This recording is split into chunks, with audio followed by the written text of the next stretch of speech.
All right, recording in 3, 2, 1. Go ahead. I'd like to thank the organizing committee for this opportunity to speak on Bangungut and Brugada Syndrome.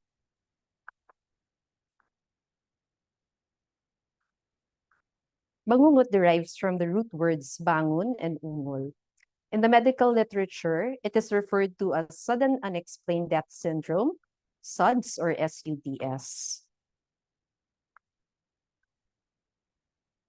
Many myths have been built around the concept of bangungut, including evil spirits, fish sauce or patis, thiamine deficiency leading to beriberi from alcohol, and even obstructive sleep apnea, all of which have been ruled out as the cause of bangungut. Today, we seek a deeper understanding of its history, pathophysiology. We will present what is current. And finally, we will be introducing the Philippine Bangungut Program. First described in 2017 by Filipino pathologist Paz Mendoza Guazon, Bangungut or SUDS became famous worldwide because of a US Center for Disease Control report on Southeast Asian refugees who died during sleep. For many decades, it has been held solely in the Philippines to be from acute hemorrhagic pancreatitis. Its incidence among Filipinos has been measured in this 2003 National Nutrition and Health Survey to be 43 per 100,000 or 0.043%, which is 40 times higher compared to Western countries, but comparable to other Southeast Asian countries. The theory of acute hemorrhagic pancreatitis has been a long propagated myth. First documented in this case series of Filipino migrant workers in Hawaii in the 1940s. In this report, 21 out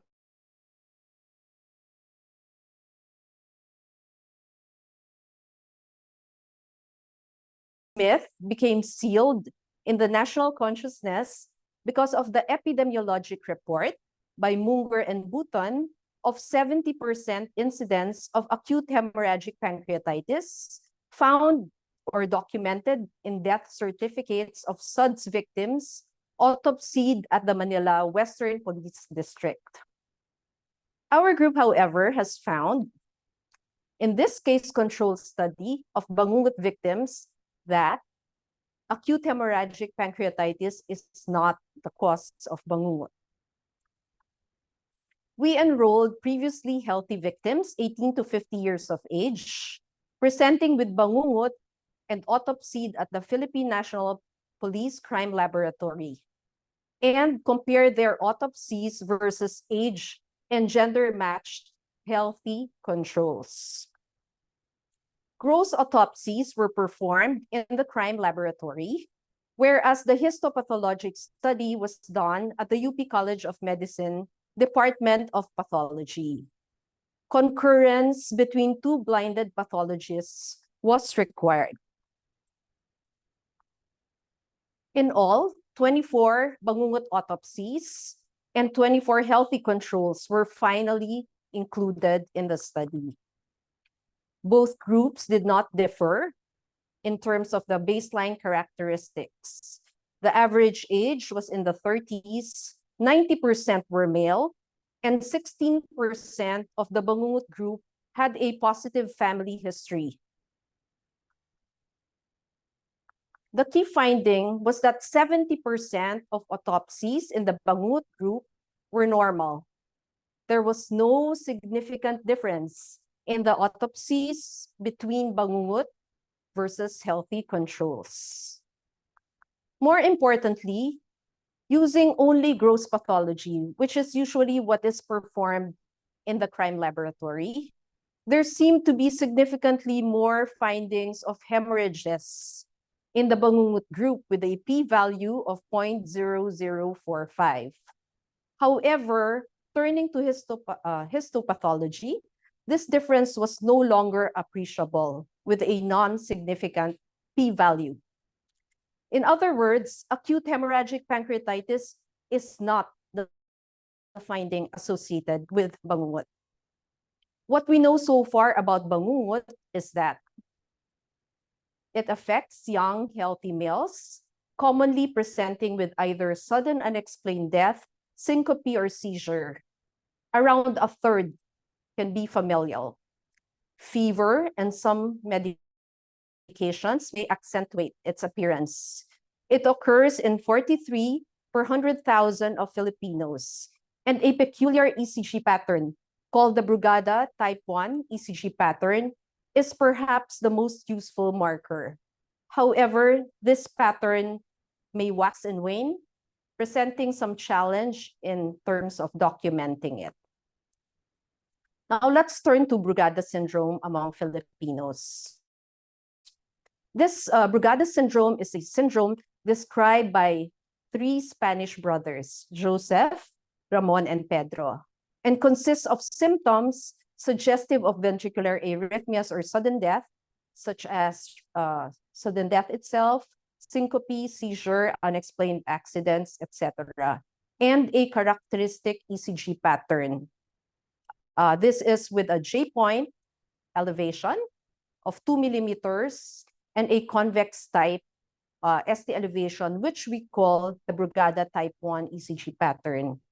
Of all the patterns, only the type 1 is diagnostic of Brugada syndrome. The mechanism behind the injury pattern in Brugada is best seen in figure E. Here we see that there is a difference in the transmembrane potential between the epicardium, the solid line, and the endocardium, the dotted line, in the right ventricular outflow tract, leading to a dispersion of repolarization, phase 2 reentry, and consequently ventricular fibrillation.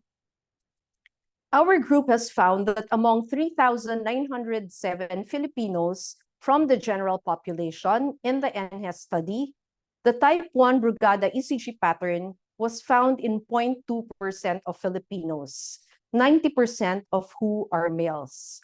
This is 4 times more common compared to Western countries. Of these 3,907 individuals, 7 had the type 1 ECG pattern, and all were initially asymptomatic. These 7 individuals were followed over 4 years, and 3 of the 7 developed cardiac events, yielding an event rate of 6 to 43%. This is in contrast to the often reported figure of 0.5% per year cardiac event rate among asymptomatic Brugada type 1 ECG individuals in the general population in other countries. In the more recent Life Care study published in 2018, this is a community-based survey conducted in 4 provinces in the Philippines. We documented the prevalence of the Brugada ECG pattern of 0.4%. Now, this table shows the risk factors associated with cardiac events. High-risk factors include aborted sudden death, arrhythmic syncope, and the presence of the Brugada ECG pattern. On the other hand, advanced age, female gender decrease this risk of cardiac events. VF, or ventricular fibrillation inducibility during EP study, remains controversial. Sinus node dysfunction, fragmented QRS, and early repolarization pattern require further confirmation. These are the genes associated with Brugada syndrome in the box, and the other arrhythmic conditions which may also be associated with these genes are shown outside. In spite of the number of genes identified, it is only the SCN5A that has been found to be causal in Brugada syndrome. And here you will see the horizontal bar showing strong evidence is only for SCN5A. These are the countries where data regarding genes in SUDS and Brugada syndrome have been studied. Note that only Thailand in Southeast Asia has data at this point. This take-home slide summarizes what we know of Bangungut and Brugada syndrome. So we have so far discussed its incidence, the history, demographic data, clinical presentation, autopsy. We have emphasized the presence of normal autopsies in majority of both Bangungut and Brugada syndrome patients, with a minority showing possible arrhythmogenic RV dysplasia for Bangungut and fibrosis in the RVOT for Brugada syndrome. Among all the genes presented, only SCN5A has been found to be causal, and there is a suggestion of possible polygenic etiology for Bangungut SUDS.